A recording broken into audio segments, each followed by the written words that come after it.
Hello, everybody. Welcome to Broadway.com's Live at 5. It is Thursday, October 24th, Raúl Esparza's birthday. What? And he's here. Yes. I'm Beth Stevens. Hey, I'm Andy Lefkowitz. And we're here in the studio with Caitlin Moynihan. Hello. And as I mentioned, Raúl Esparza is here Hey on guys, his birthday. Come on. He is starring in the fabulous SEARED, and we will talk to him shortly. But first, our top 5.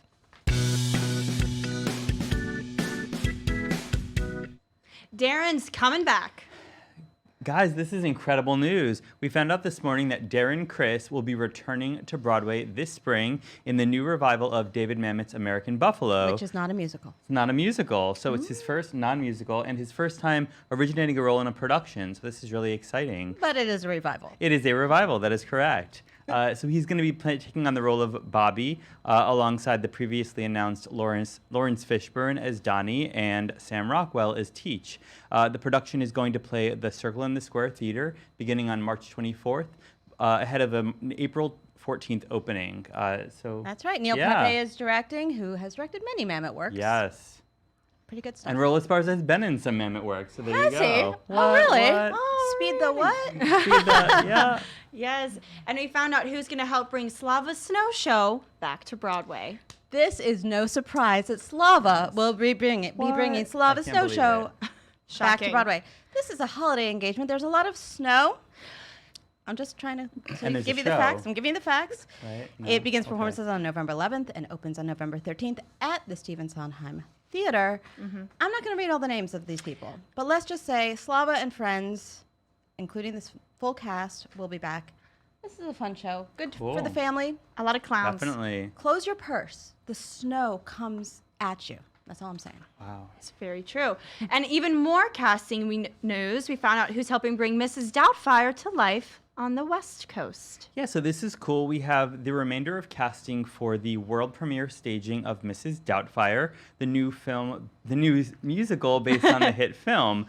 So the ensemble is an incredible group of folks, a lot of whom have been on Broadway before. Cameron Adams, Akila Ayana, Calvin L. Cooper, Kaylee Ronan, Casey Garvin, who we just saw in King Kong, David Hibbard, KJ Hippensteel, Aaron Kaburik, Erica Mansfield, Alexandra Mateo, Doreen Montalvo, Justin A. Prescott, Travis Waldschmidt, and Elena Waters. They're going to be, there you go. Now I feel bad that I didn't read the cast of Oh my Slava's Snow Show. They're going to be joining the previously announced cast, which is led by, of course, Rob McClure in the title role, and Jen Gambatese as his wife. Ex-wife. Yeah, Ex-wife. the roles originated by Robin Williams and Sally Field. So this is Yes. going to play the Fifth Avenue Theater in Seattle beginning on November 26th and then open on Broadway in the spring at the Stephen Sondheim Theater.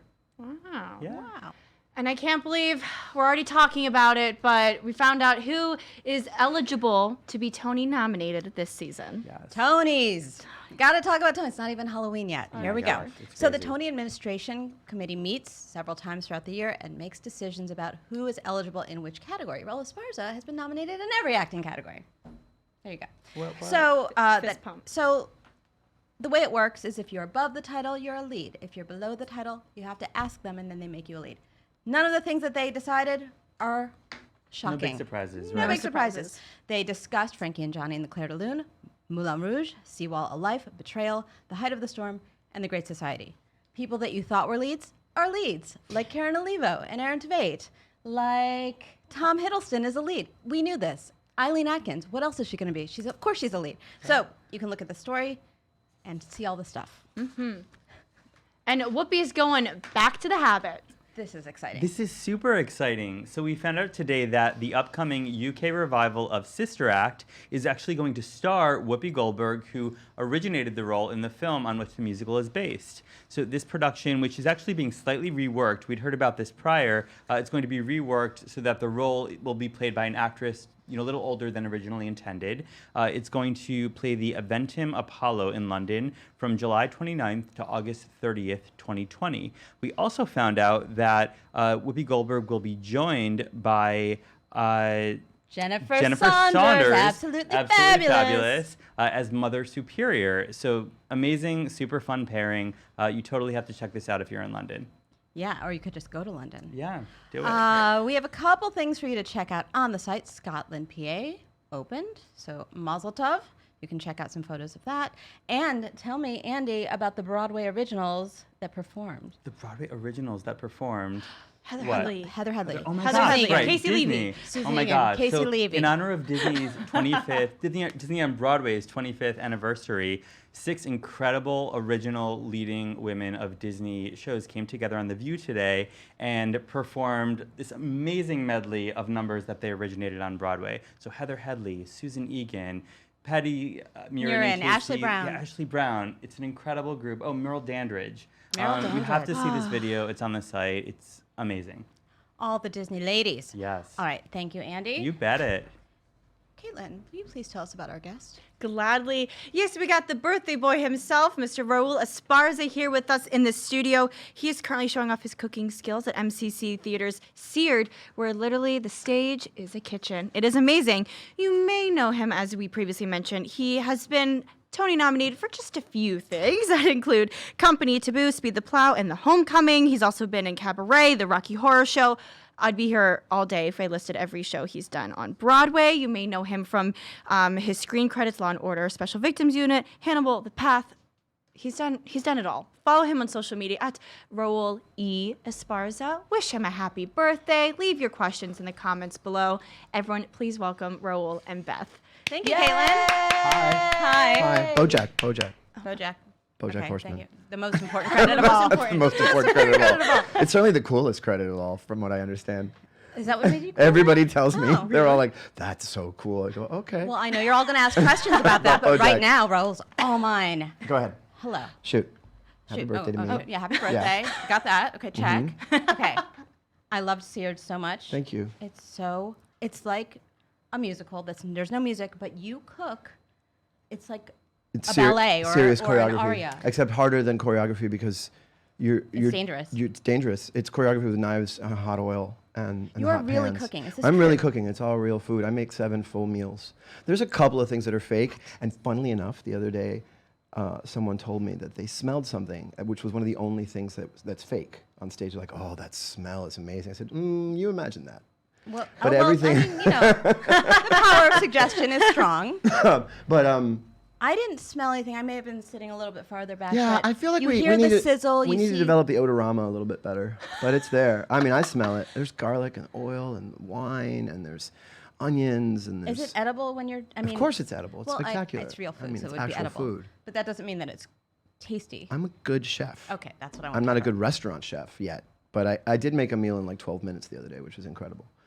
Making a meal in 12 minutes and putting it on your table would be just too slow for any restaurant in Manhattan. You'd be fired, I'm sure. But at home, that was insane. Have you ever worked in a restaurant? No, I would be. This is I'd be unusual fired. for an actor. You know, it I mean, no just offense, I but- tempt. It's not like I only okay. work. I mean, I mostly worked as an actor, luckily. But the extra jobs I would do tended to be in offices because I just knew that I couldn't wait on people. I'm just too Temperamental. temperamental. Like Harry the like chef. Harry the chef. So the crazy thing about putting the show together is I did think it was going to be choreography like a musical, but unlike a musical, you are not doing anything physically that is actually related to what you are saying. Right. You have to be of two minds. It's doing this. right. You know, and you're that- doing it. But so that surprised me. It is 2 parts going at once. I mean, we've talked about the chef's kiss before, Caitlin. We love a chef's kiss. When you cut with that very sharp knife, Magic. brilliance. What is it about chefs that makes them so hot? Well, I don't know what it is. when they're played by Raúl When they're Esparza. played by, thank you. And yeah. What attracted you to this role? I mean, you have been away from the stage for a while. You did The Irresistible Rise of Arturo Louis, and you've done some Shakespeare and stuff, but we haven't seen you Yeah, I mean, that I felt much. this is actually the first new play I do in New York in 20 years of being here. I can't believe that. It's going to be 20 years next year. This is the first new play I do, which says maybe something about theater, maybe something about my career, but I've done a lot of new musical work. Yeah. And revivals of plays as well. But the idea of being a new play, the idea of I wanted to work with Moritz, and then Teresa, I was really drawn to her writing. I think that the part is kind of dazzling, and on the page it's so funny, but also disturbing. The play leaves you with some serious questions about who's right and who's wrong. Yes. And that's the best kind of theater. You know, you think, plays that people leave still talking about and debating, days later. Was interesting to me. And Teresa has a way of writing that I kept saying in rehearsals that I could find myself thinking like these people, thinking like this man, Harry. I could see his thought process. I could figure out what's going on underneath what he's about to say. You don't get that a lot as an actor. He's impossible. Yeah. But you love him because he's got morals and he's got vision and he's got a lot of fear. Yeah, he's terrified, but he's a perfectionist. perfectionist. He's a great artist, actually, is what he is. And so what Teresa has very sneakily done is she's written an amazing play about art versus commerce, but it's about food, and everybody can relate to that. We all eat, we all go to restaurants, we all cook at home, or we all have some relationship to food. So her ability to talk about art in a way that is not esoteric, but is truly a practical thing, and you think, oh yeah, that affects my life. That is an art form. And what do I think? Should it be about money or should it be about creativity? And where's the balance? And he's not going to cook those scallops. There's just no way. He's not going to make those scallops. No way. Figure it out. You got to come see the show. So tell me how you learned those amazing knife skills. Just a lot of practice, and you can't see it anymore, but jamming knives into my nail bed and slicing Awesome. open Good. my... Yeah, you can sort of see it. It was like a little teeny tiny. Yeah. And Some slicing injuries my have finger happened. open and getting hot These are fake onions. tattoos, by the way. But I'm thinking maybe I'll take But they look boats. amazing. I think maybe this is a garden ornament from a store in New Jersey, and this is an actual chef tattoo. This is a Hemingway quote, and this is a Nietzsche quote. This was Krista's idea. Wow, Krista And Rodriguez yeah, came up with this? she came up with this idea here, the I love Nietzsche it. quote. Yeah, we were all debating like, what would he have? So this was sort of kinda love it. collaborative that you Yeah, guys this is a got- collaborative thing. But and Tilly, our costume designer, came up with the whole. Like, she spent 3 rehearsals. She said, I should be designing clothing, but I'm actually working on your tattoos. By the way, this set is so realistic. Tim McAbee did the sets, and even the drain in the floor. If you've ever been in a New York City restaurant kitchen, they're compact, Yeah. and everything has a purpose. Yes, the set is hyper realistic. And to that end, to get back to your thing about the knife skills, we had a chef who I worked with. Ben taught me basic knife skills, and then you just practice the hell out of it. I was cooking a lot at home and chopping as much as I could, and I'm nowhere Are near. you feeding everyone in your life? I am just making. I'm kind of proud. You know, here's what I'm proud of. I'm a recipe guy.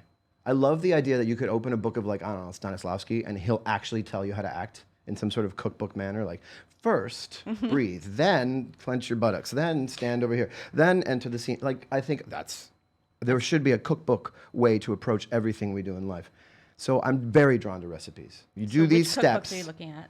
Well, this is not about cookbooks, and that's been gigantic for me. Now, when you learned to cook, because Yeah. you were a cook before, you Yeah, learned from I your learned- family, Family. and were those recipes that were handed down, or was this just something No, it was just just grandma observational? saying, like, dude, abuela, how do you make this? You're así.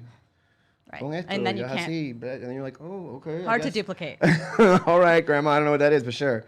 But I've always been drawn to following recipes, and the biggest change right now from the show is that I'm not following recipes at all. I feel very proud of myself to actually come home and say, I'm hungry, I can make something. What do we have?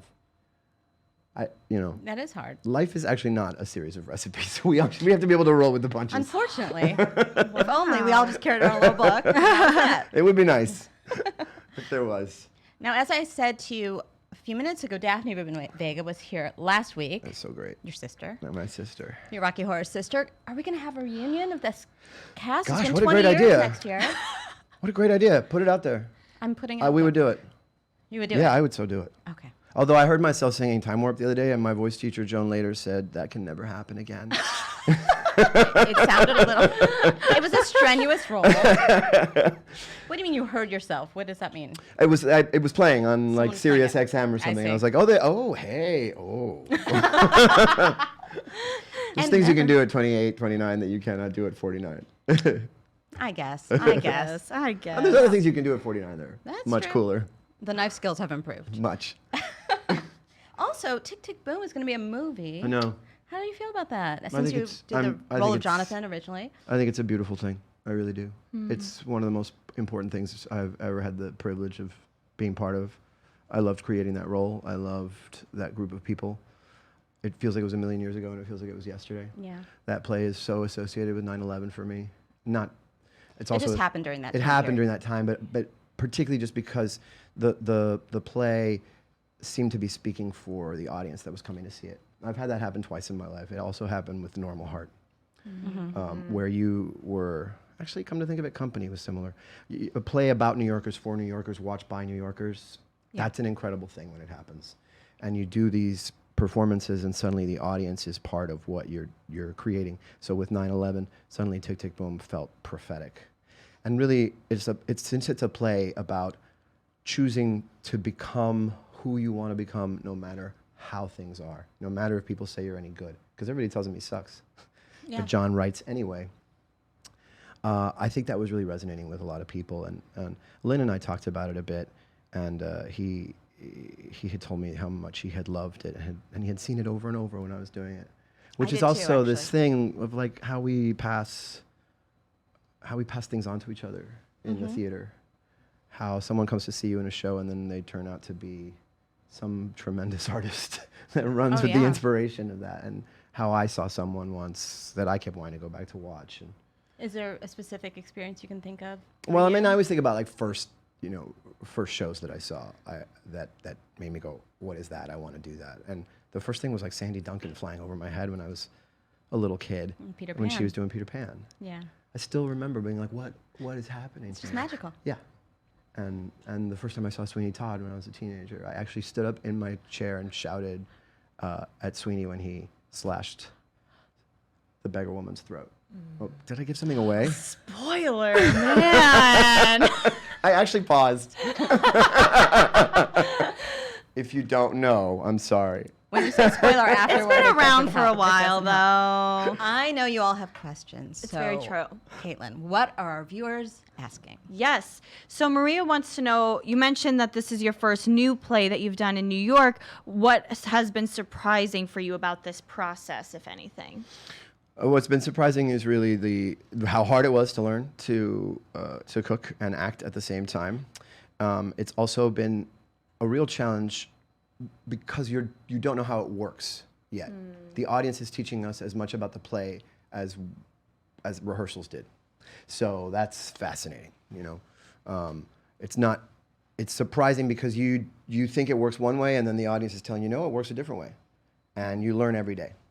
And that's tremendous to get to do. Love it. Cool.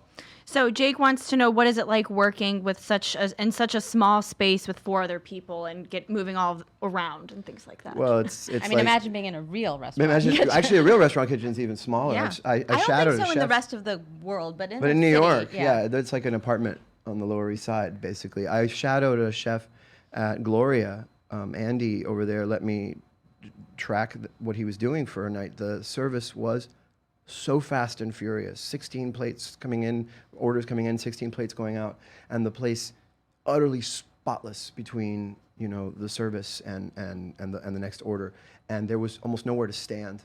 So we had the luxury of actually a little bit more space than that restaurant Right. did, and that's a seriously good place. So what's great about it on stage is that it just feels like the real thing, and you're in a constant dance with each other. You're moving. You're aware of where the other actor is. It's like an exercise where each of you is taking up the other one's space and filling it in. And the greatest thing about a small space on stage is that you can be very small, or you can simply glance at somebody, or swallow, or whatever, and the audience will read it. Right, because it's such a small theater. It's not like you're trying to fill up a big Broadway And you house can with probably it. do it in a Broadway house too.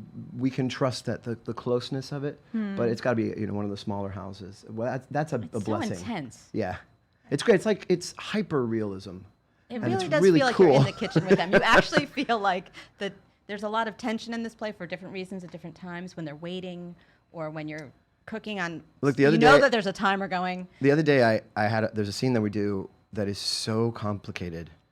Before we came on stage in the second act, it's just the height of everything. And I said to one of the guys backstage, to Andrew, I was like, "This is the reason you become an actor. This next scene is like a one-act play. Yeah. It goes everywhere. It's the big, climax of the play. It goes absolutely everywhere." And I thought to myself, this is like advanced level acting. Masterclass. This is like just the way the 4 of us work together. Yeah. I was like, wow, acting this is together cool. tonight. How did we learn to do this? Not sure where we learned I this. know. Just on the You're job acting, training. yay! I love that. So Jenny wants to know if you would ever write or direct something for the stage. Yeah, I think I would love to. I would love to direct, I think. Though it is challenging to imagine because I talk too much, and the best directors tend not to talk a lot. I know how I would play a part, but I don't think that means that should be the way anybody else should play it. But I do love thinking about big pictures, the big picture of the way a play works or a musical works, and knowing how everything adds up, and thinking about things as the whole team. There's nothing I love more, particularly working on new musicals, where you're in a room just tearing up ideas together. And that's definitely a directorial instinct that I have of like how we all work together. I love it because as an actor, you're just one part of it. But the big picture has always intrigued me. So I think I would really actually enjoy that. But I respect how unbelievably difficult it is. And as for writing, I'm actually writing some stuff right now. So we'll see what comes out of it. You know, we have actors come here every day, and almost no one's ever asked that question. I think it's because you just exude intelligence. I think that's why.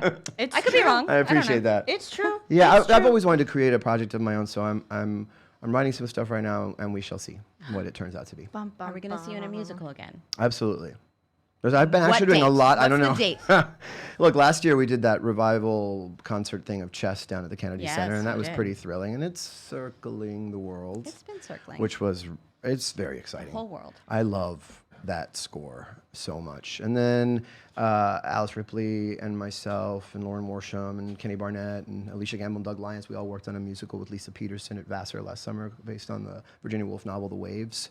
And Adam Guan, beautiful Adam Guan, adding incidental music to it. It's a piece on about 6 friends in England. That was a gorgeous show, so I hope that has a life. And then there's some other projects that I've been involved with. It's just development on musicals is long. Yeah. It's long. There's this Galileo project, Zoe Sarnak and Danny Strong and Michael Weiner and Michael Mayer that we're all kind of circling. So we'll see. These things will come to Yes. fruition, I hope. Michael Esper was part of it last time we read it, and he's fucking amazing. I love Yeah. it. And he was sincere. And he was in Syria Williamstown, so. And before we go, we have to do one last thing because it is your birthday. Yeah. And we have to give We you. have to give you a birthday. And we have to give you a cupcake, and you have to blow it out the candle. We're not going to sing for you because won't we sing can't to sing in because front of we you. It's can't embarrassing. All right. as well as you do, but Okay. But happy birthday, Raul. Happy Thank you. birthday, Make a good wish. Raul. Yay! Thank you. We didn't make this ourselves. I feel, all right, but it looks really good. I suddenly feel like Bobby and company. I don't know why. Please, people, go see Seared with this gentleman. It's wonderful. And Thank you. Maybe he'll cook something for you. Thank you. I will. He will. But That's you a promise. can't eat it, but he will. You can't eat it, but I will cook it. Caitlin, will you take us on out, please? Yes. Thank you guys so much for tuning in today. We are live at 5 every single weekday here on Facebook. You can listen to us wherever you get your podcasts by searching for hashtag live at 5 and hitting that subscribe button. Be sure to tune in tomorrow. We talk to Sullivan Jones of Slave Play.